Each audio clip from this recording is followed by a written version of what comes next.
Hello అండి, welcome to my channel. Video చూసే ముందు please like, share, subscribe my channel. దయచేసి అందరూ సబ్స్క్రైబ్ చేసుకోండి. నేనేం చెప్పబోతున్నాను, మంచి ఇంట్రెస్టింగ్ న్యూస్ అయితే మీతో షేర్ చేసుకుంటున్నాను. ఏంటా ఇంట్రెస్టింగ్ న్యూస్ అంటారా? బిగ్ బాస్ లోకి అయితే 15 కంటెస్టెంట్స్ వెళ్ళారు.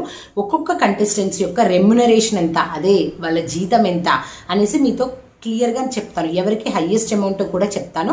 ఫస్ట్ ఏంటి, కామనర్స్ ఉన్నారు కదా, కామనర్స్కి అయితే అందరికీ ఈక్వల్గా ఇచ్చారండి. ప్రతి కామనర్కి 70,000 పర్ వీక్. అలా ఎన్ని వీక్స్ ఉంటే అన్ని 70,000. నెక్స్ట్ వచ్చేసి రీతు చౌదరికి ఎంత, 2 lakhs పర్ వీక్ అనమాట.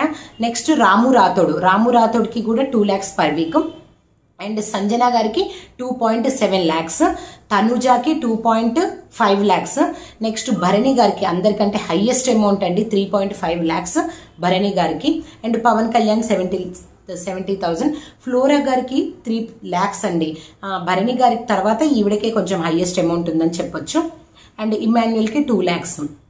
రీతో చౌదరి 2.5, సంజన 2.75 అండ్ శ్రేష్ఠి 2 lakhs. ఇంకెవరు, రామురాతో 2 lakhs. ఇలా అనమాట ఒక్కొక్క కంటెస్టెంట్స్కి అయితే.